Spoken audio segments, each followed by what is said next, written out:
Иногда я хочу просто порефлексировать. Иногда я работаю в кафе. Есть некоторые кафе в городе, я уже везде почти попробовала, где я могу прийти, сесть с ноутбуком, все, отключилась, заказываю время от времени чай и салат, чтобы мне неприлично сидеть, да, просто так. Пользоваться Wi-Fi, да. И могу тогда спокойно сконцентрироваться, не отвлекаясь, сделать что-то, где меня никто не отвлекает, не трогает. Ну, хорошо в этом плане у меня есть моя семья, это моя поддержка как раз-таки. Ага. И я стараюсь. Самое ценное ведь у нас это время. Деньги можно восполнить, здоровье можно подлечить. Единственный ресурс, который мы никогда, это время. И планирую так, с мужем получается. Мы часто ходим на свидания по утрам. С 9 до 10 это наше время, когда... Потому что мы просто не успеваем. Мы дома не говорим о работе почти. И просто наши... Может, это правильно? Работа остается. Нет, это хорошо, нам нравится. Нет, да, может быть, это и правильно. Мне не всегда удобно, потому что иногда есть вопросы, где его экспертиза мне поможет это решить гораздо быстрее. И если он видит, что я подхожу такая, Саша, с компьютером, а вместе он так, я сейчас уйду в другую комнату. Ну, вот так вот вечером, потому что мы стараемся... Я несколько лет уже бахара не готовила. Не готовлю не потому, что я лентяйка-белоручка, а потому что я не буду на это тратить время. Приходя с работы, я потрачу. У меня есть дочь, у меня есть мой сын, у меня есть мои другие дети. Они сами взрослые дяди, бородатые, у них свои бизнесы. Но им тоже нужна мама. Как мой старший сын говорит, слушай, у меня нету мамы, у меня есть предприниматель ЧП Петросова Гульшат. Можно мне, пожалуйста, мать вернуть домой? Ну, и не только сын, иногда муж тоже так говорит. Но в целом это время, оно самый драгоценный ресурс, оно четко распределено. И я, например, 2 раза в неделю беру себе по полчаса на обучение, на развитие себя, чтобы понимать дальше, как развивать, например, команду. Мы же ведь знаем, что когда растут люди, наши сотрудники, тогда растет и бизнес.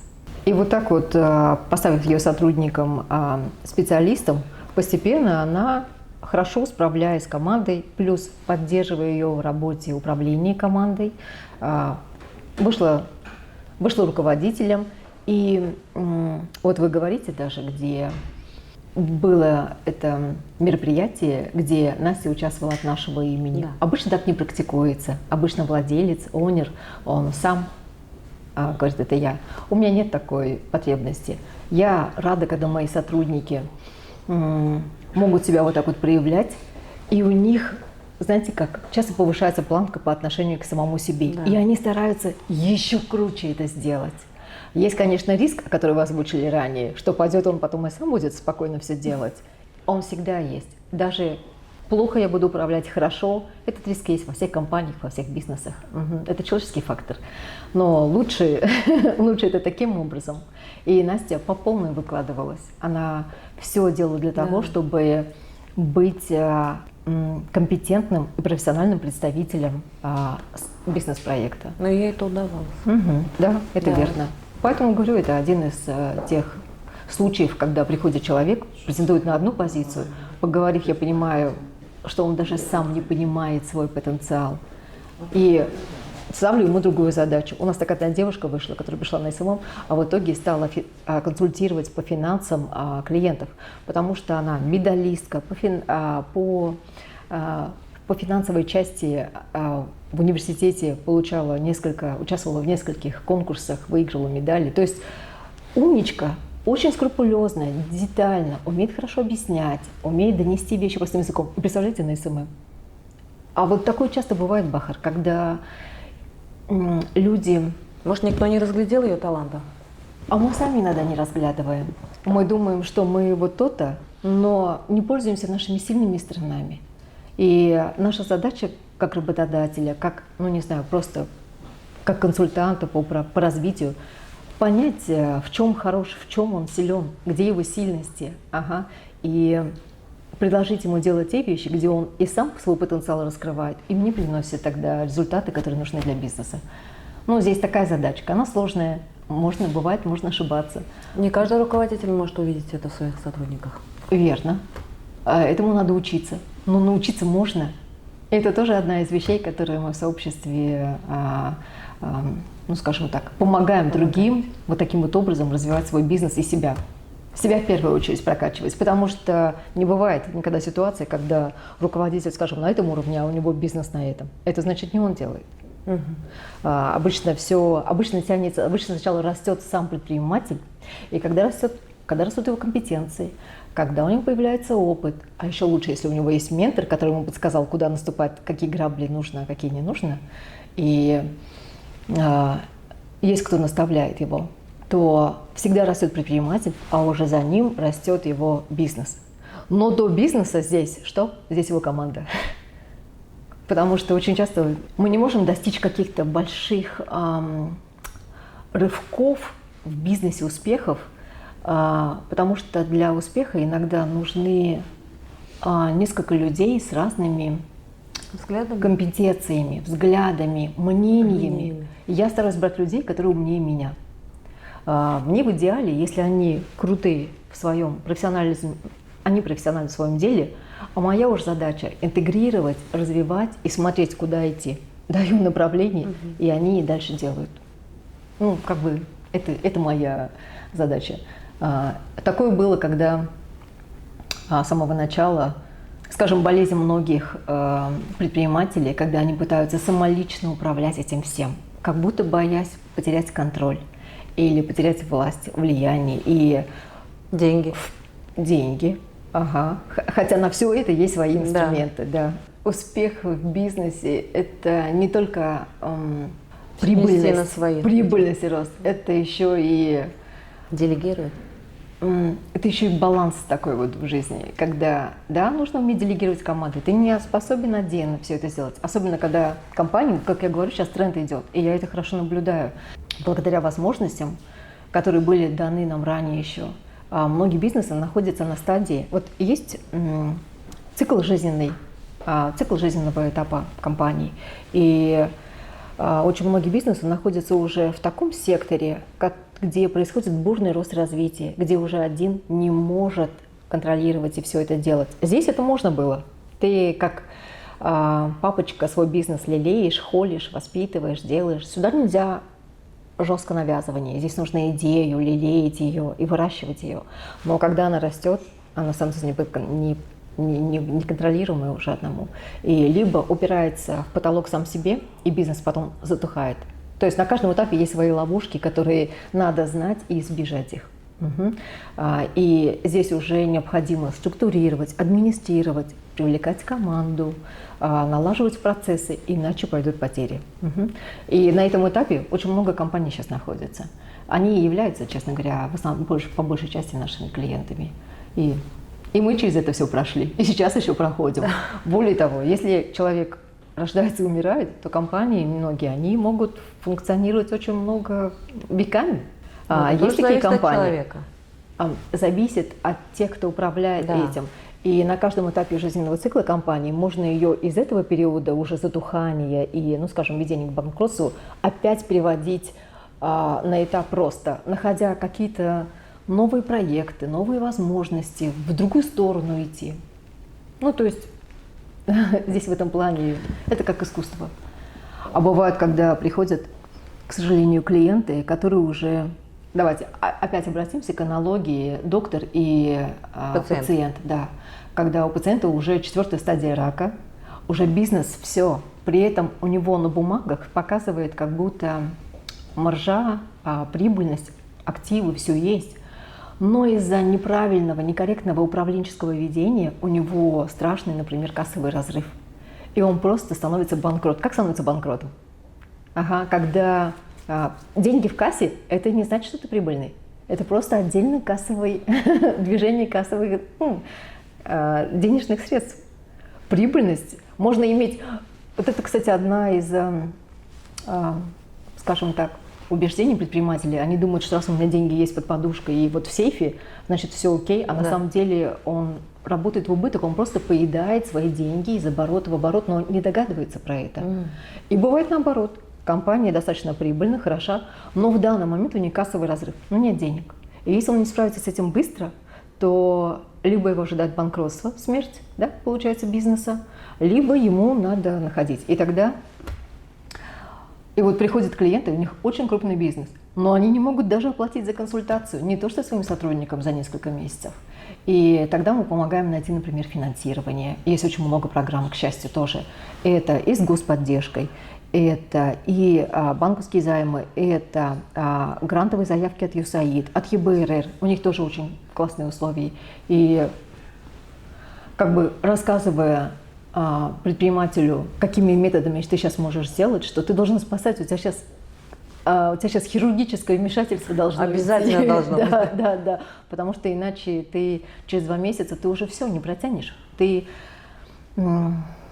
Это еще знаете какой? Вот только у нас позавчера был такой диалог с бизнесом, когда человек думает, что когда я ставлю минимальную наценку, я хочу, чтобы мой товар не был дороже, чем у моего конкурента. И ставя на минимальную наценку, у него просто не на что, нет маржи, чтобы он мог покрывать свои операционные расходы, не говоря уж о том, чтобы зарабатывать. И вот так вот работая 2 года, он просто съел все свои средства. А сейчас настал момент, когда ему просто нечем платить поставщикам. И вот так вот мы тогда идем, мы делаем полностью анализ, мы смотрим документацию, мы смотрим все финансовые эти. И, к счастью, здесь у этого клиента есть сейчас способы, как вытащить дебиторку, как сейчас делать оптимизацию бизнес-процессов. А это значит, да, у него сейчас 200 человек почти, ему надо будет сократить до 80, как минимум. То есть все вот эти вещи, о которых мы говорим, так ты можешь еще спасти свой бизнес. Это тренд на самом деле идет. И поэтому консалтинговое сопровождение, оно вот прям очень-очень актуально становится. И много сейчас консультантов. Но у нас принцип, мы должны выделяться профессионализмом, качеством. В этом плане нам проще, потому что мы не теоретики, мы практики. Мы сами все это у себя отрабатываем, и все это проходим, и я знаю дальнейшее, что должно быть на каждом этапе. Я сейчас с вами много чего узнала и про финансы, и про банкрот, и про рост, и падение. Очень полезное сейчас у нас с вами интервью, Гульшат. Это не для записи. Я рада, если полезно. Потому что я не финансист, я не знаю, я не дружу с финансами. Я творческий человек, поэтому все, что вы мне сейчас рассказываете, мне это очень интересно, и я вас внимательно сейчас слушаю. А вот, Бахар, вы правильно заметили, потому что предприниматели чаще всего это творческие люди. А у кого еще размах мечты и фантазии такой, чтобы идти и делать идею? И они вообще с финансами далеки. И для этого им нужен либо хороший, опять команда, да? Либо хороший финансист, который помогает ему спрогнозировать и дает рекомендации. Либо это консультант, возможно, который вот так вот, ну скажем, консультант, финансовый директор на аутстаффинг, который приходит раз в месяц. У нас есть такие бизнесы, называется как бизнес по подписке.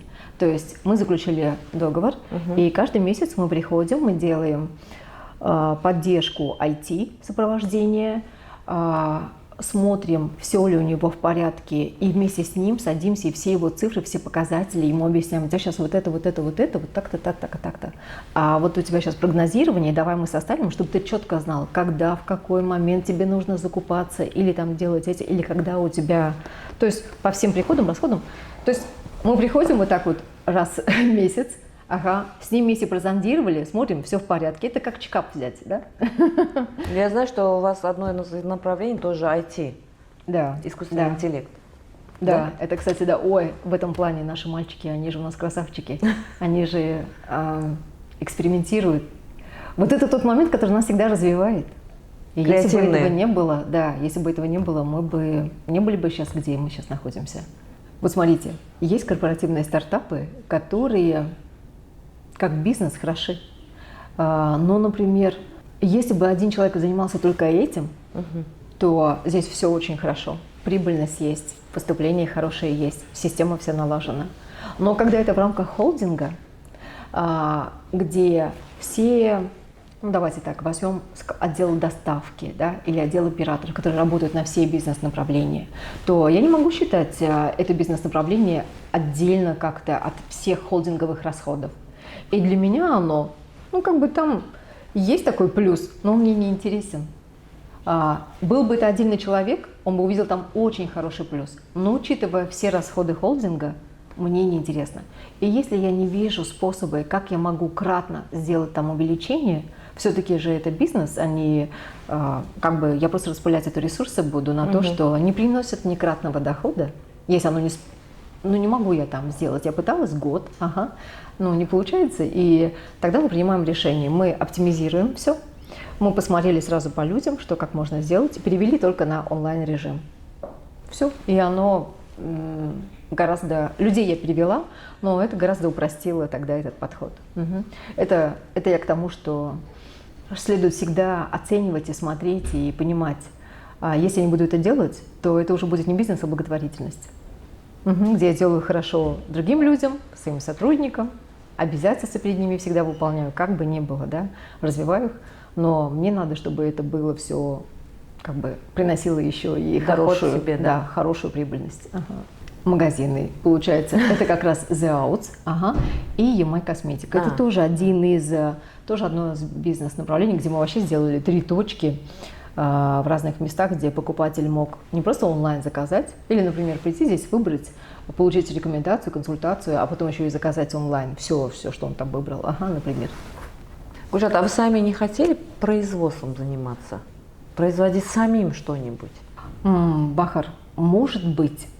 Когда-нибудь. Вполне вероятно. Прямо сейчас нет планов. Ну, идея есть или какие-то вот мысли, что я тоже хочу свое, что, например, духи Гульшат или бренд Гульшат, что-нибудь свое? Точно это будет не Гульшат, потому что ярмарка тщеславия это не про меня. Но с точки зрения интересной бизнес-идеи, Бахар, мы все время тестим, мы все время смотрим. Мы смотрим и мы тщательно отсеиваем.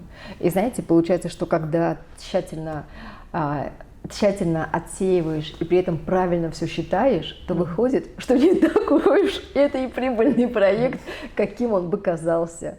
Иногда приходят предприниматели, представляете, который говорит, например, я хочу сделать осетровое хозяйство, у меня сейчас, мне дали землю там-то, там-то, и я сейчас получаю заем в банке, и, в общем, мне нужен бизнес-план. Это было, по-моему, 2 месяца назад, что ли, к нам приходили, ребята. Просто повезло, что Александр Петросов, директор, являющийся директором, он сам ранее работал в Хасарбалыке, как раз-таки строил с нуля этот завод и знает прекрасно всю специфику этой отрасли и строил сам все процессы. Я позвала его как эксперта на следующую встречу, и там мы начали детально объяснять нашему потенциальному партнеру, с чем это связано, что ему нужно сделать. И когда мы понимаем, что он строит это в пустыне, там нет воды, там нет... он просто убьет свои деньги, вложив их в то, что физически не может принести ему доход. Но сам клиент об этом не знает еще. И вот наша задача иногда уберечь их от рисков, от ненужных вложений, разбазаривания денег, потому что нам сразу это видно. Тем более экспертиза, что своих компетенций, что участь на чужих, скажем так, бизнесах, да, внедряя услуги клиентам. Мы понимаем, что к чему, и просто иногда... Потом клиент спасибо сказал. Ребята, реально, я бы сейчас бабахнул туда такие деньги огромные, а даже не смог бы потом не выплатить ни это. Потому что, когда сам начал тоже потом смотреть, сначала уже с недоверием относишься, когда ты такой приходишь, с такой горящей идеей, такой не побоялся ее сказать. А, кстати, бывает такое, что клиенты приходят, они боятся поделиться идеей, как будто сейчас я скажу, и кто-то ее реализует. И в этом вот мы стараемся убедить их, что в этом и заключается нам важна репутация. И это этика, когда мы не пользуемся информацией чужой или, там, я не знаю, апеллировать ею или открыто говорить о ней, потому что как бы принципы неразглашения о бизнесе клиентов или их каких-то вещах. Про команду, про ее важность, вот я говорила несколько раз, это реально важно. И здесь хорошо, что это и есть. Я не погружена в эту операционку и могу спокойно заниматься чем-то другим, на неделю уехать или еще что-то, и это никак не повлияет на бизнес-процессы текущие. Гульшат, а как с сотрудниками? Кнутом и пряником или только кнутом? Хороший вопрос. В нашей компании точно не только кнутом, потому что сотрудники в страхе, они просто не способны производить хорошие решения и результаты, когда они в страхе. Это просто физически у нас есть подкорки, когда при стрессе включается определенно, она блокирует все остальное. И это не только пряником, потому что тогда другие издержки, тогда сотрудник, непонятно, тогда ты на него работаешь, его обеспечиваешь, или он на тебя. На самом деле, хороший вопрос. На самом деле есть такое ситуативное лидерство, когда, грубо говоря, перед вами, давайте сделаем такую шкалу, например, да, где здесь у нас будет по диагонали будет идти компетенции, а по вертикали желания. И я четко знаю, что иногда есть сотрудники, которые хорошие эксперты, они очень профессиональны в своем, специалисты хорошие, но нет у них мотивации делать. И от того, что он знает, он не приносит никакую цену результату. И в то же время будет стажер, который ничего об этом еще не знает, но он такой: я готов, дайте мне, я хочу. Активист. Да, активист, И иногда я понимаю, что легче мне поднатаскать этого стажера, я потрачу время, я его обучу, но он мне принесет гораздо больше результатов, потому что он хочет это сделать, чем тот, который прекрасно знает, сидит такой и не делится своими знаниями, сидит только оплачу же я ему высоко, дорого, это же незаменимый эксперт, а при этом чтобы его не подвинули, ничего делать. И вот здесь Бахар, нужен разный стиль управления к разным сотрудникам на разных их этапах. Для такого активиста там больше должен быть инструктаж. Он же еще не знает, он хочет, но не знает. Это должен быть инструктаж, чек-лист. Ты должен делать то-то, то-то, то-то. Вот после этого делаешь то-то, то-то, то-то. Так он быстрее учится.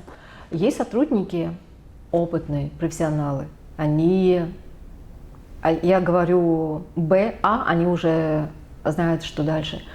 Если я буду говорить им, что делать, мне надо их погладить и сказать: вот я хочу вот это. Твоя задача сделать это. Найти способ и реализовать его. И он сам это пойдет сделает. И, например, в комнате сидят, сейчас сидят у нас в комнате, где я сижу, там сидит со мной еще специалист отдела ВЭД, там сидит финансовый директор, там сидит наш менеджер-контролер по кредитному контролю и логистике, и там сидит еще девочка-стажер. Вот со всеми с ними у меня будут, конечно же, абсолютно разные стиль управления, где одному мне просто надо погладить и сказать, что я хочу. Она сама сделает. Если я буду говорить ей, что делать, она просто оскорбится. Она и так прекрасно это. Она лучше меня знает, что делать. Я не знаю. Если я говорю это со средним, есть, например, сотрудники, которые хорошо знают, хорошо умеют, но они не торопятся это делать. И вкусняшками их надо все время только держать в ежовых рукавицах. Тогда они дают результат. То есть это все индивидуально. И я как предприниматель, и любой предприниматель, он обязан это понимать, знать и применять разный стиль и подходы управления и коммуникации с сотрудниками в зависимости от уровня компетенции и опыта этого сотрудника. А если я буду всех под одну гребенку, у меня хорошие уволятся, останутся плохие. А мне это надо? Нет. А если я со всеми буду хорошо просто поглаживанием, у меня нормально будет, остальные будут лоботрясы, а зачем им напрягаться? Поэтому на самом деле должен быть в меру и кнут, и пряник. Если я вижу что-то хорошее, что человек старается, я обязательно дам обратную связь, что ты красава и молодец. Если он в это время накосячил, я скажу ему об этом, чтобы он знал, где именно он накосячил. И чтобы, не потому что критикую, а чтобы он научился сейчас этому и больше мне ее не повторял, эту ошибку. Смысл мне платить за повтор 20 ошибок, например. Есть еще такой стиль, я его всегда тоже им использую. Я даю от сотрудникам право на ошибку. И бывали, например, такие случаи, когда сотрудник второй команды говорит мне: а давайте больше, мы сейчас делаем то-то, то-то, и у нас тогда будет вот так вот. А я знаю, я понимаю, что на самом деле там этого не будет, потому что он еще эти факты не учел. Но когда я ему говорю, что не будет, он мне не верит. Я говорю: хорошо, давай на эту сумму, я для себя прикидываю, так, окей, хорошо, на 30 тысяч сейчас я потеряю там, да, но, по крайней мере, я хотя бы, это его ответственность зона, и пусть он, я готова их потерять, я буду считать, что это не потеря, а это вклад в его развитие, потому что этот сотрудник, он реально потенциальный, он классный парень, такой активный, и он может мне быть хорошим менеджером у меня. Я ему разрешу. Естественно, когда он потом потеряет, я не буду тыкать его, вот видишь, я же говорила. Нет, мы просто сядем с ним и спокойно обсудим. Почему это было? Потому что ты не учел вот эти вот вещи. Или потому что были вот такие вот аспекты, которые мы не учли сразу же, да, и они дали такой результат. И он такой: ну да, действительно, да. Хотя заранее это было все высказано, хотя заранее это все было по полочкам разложено. Не всегда, ведь когда вы, например, имеете одно мнение, и оппонент ваш имеет другое, мы не всегда даже слышим друг друга. Каждый пытается просто слышать себя, слышать свое и мнение, высказать свое. свои идеи. Да. Поэтому такое, да, тоже есть. Подходит сотрудник и говорит, когда вот я объявляю конкурс для всех наших сотрудников, и кто-то говорит: я знаю, вот сейчас вот такая потребность есть, вообще классная, и можно ее реализовать, она не реализована, и можно вот такое вот сделать. Хорошо, окей, ты занимаешься этим, я же не буду этим заниматься. Я даю тебе ресурсы, я оплачиваю все это время, а ты это делаешь. И это корпоративный стартап. Вот это вот JAIM, вот это Zauts, вот это вот все остальное. Только в таком. А иначе у нас не готовы еще к инвестированию. Я сама состою в клубе инвесторов, который поддерживается. Да, но я не всегда там бываю, потому что иногда есть свои дела, задачи. Ну, время от времени, раз в полгода я появляюсь, плохой из меня. И спрашиваю: ребят, ну что вы вообще что-то уже пошло? Говорит: ты знаешь, мы еще никогда не заплывали далеко за риф. Неужели такие идеи плохие? Очень плодотворные. Очень много идей реально плохих, потому что нет компетенции ни у стартаперов, а инвестор, он как будто покупает черную кошку в черном мешке в черной комнате. Он не знает, что он покупает. Ему надо разобраться, и тогда он тогда сомневается, что он принимает правильное решение, и не инвестирует. Поэтому у нас это все еще не развито. Почему? Сначала должен создаться фундамент, где молодые предприниматели, студенты, неважно кто, у них есть идея, они знают, как ее реализовать, привлекают команду, и вот на этом этапе тогда можно их инвестировать. Многие идеи, к сожалению, такие. Приходит, например, парень и говорит: я хочу новый Google сделать, туркменский. Класс, давай. А что у тебя есть? Пока вот только желание. Айтишники вообще есть? Нет еще, сейчас познакомлюсь. Вот как можно инвестировать такого? Никак, правильно? Я сама, как я говорю, корпоративные стартапы мы у тебя делаем.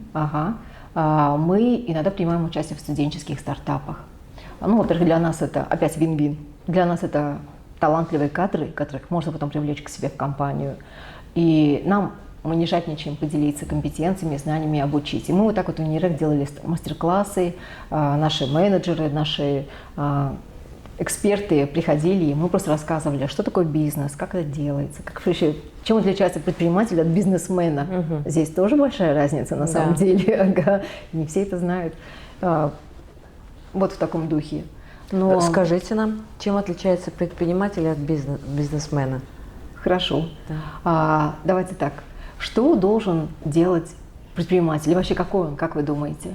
От слова предприимчивый, идейный. Абсолютно верно. У него идеи, у него инициатива, у него он видит потребность нереализованную, и он знает, какое решение ее может реализовать. И когда вы встречаете таких людей, наверняка это люди такие очень активные, такие вряд ли они детально и скрупулезно могут подсчитывать все процессы. Нет, не могут. Вот. Это и есть основное отличие, когда предприниматель он генерирует идеи, он видит возможности, он их привлекает и приносит. А бизнесмен обычно, ну, удобнее сказать, это директор, исполнительный директор или кто-то, кто… это как раз мои люди, Занимаются которые вопросами уже финансов. этим занимаются, процессами, финансами, они все раскладывают по полочкам. Это помните, как я вначале говорила? Я увижу что-то, такая, такс, из этого же можно классную вещь замутить. А даете бизнесменам, которые… Потом прихожу сюда, рассказываю, и они этот порядок пытаются навести из того бардака, который я собрала. Ну, вот так вот. Как бы это тоже один из аспектов. И здесь требуются одни подходы, а у бизнесмена совсем другие. И компетенции ему нужны другие. Потому что он должен умело управлять этим бизнесом, когда предприниматель уже сделал свое дело. Гульшат, может, все-таки затронем тему и семьи, и детей, и вы как мама. Мы остановились на том, что вы нежная мама, вы даете ласку, любовь своим детям. Или тут тоже кнут и пряник? Нет, ни в коем случае, упаси Боже, ведь это моя семья. Да. Ага. Моя задача как мамы – это быть наставником, опорой, поддержкой, где я люблю своих детей безусловной любовью. Не потому, что они что-то классное сделали или чего-то там это, а просто потому, что ты у нас есть. И мы поддержка друг другу. И в этом плане мне это легко, потому что, не знаю, как-то у нас так все сложилось, такое окружение. Мама-подруга, наверное, получается, как мама-подруга, с которой можно поделиться и всем, что… мама-подруга, ага, и с мужем очень важно быть хорошим партнером и уметь эти роли все делать, да, совмещать всему свое время. И у нас как-то так сложилось, что у нас в семье они такие партнерские отношения. И мы учитываем интересы друг друга, уважаем интересы друг друга. У каждого есть свои права и свое право. И неважно, ты маленький или ты большой. Ага. И вот так вот, не знаю, как-то мой Александр, он какой-то такой умничка. Я поражаюсь, как он родился, а сразу такой умный. Потому что очень многим вещам я научилась от него и у него. И иногда мне кажется, что я была бы совсем другой, если бы я не была бы, встретила бы другого мужчину. Ага. И как-то у него так хватает этой врожденной мудрости и такого партнерского отношения. Нужно быть реально личностью, чтобы быть такой реализованной и самодостаточной, нужно быть еще и независимой. И хорошо, что у нас пошел вот этот семейный бизнес. Мы вместе обсуждали, мы вместе его делали. Наши дети, когда они слушают, они как будто с молоком, с едой, они воспитывались в этом.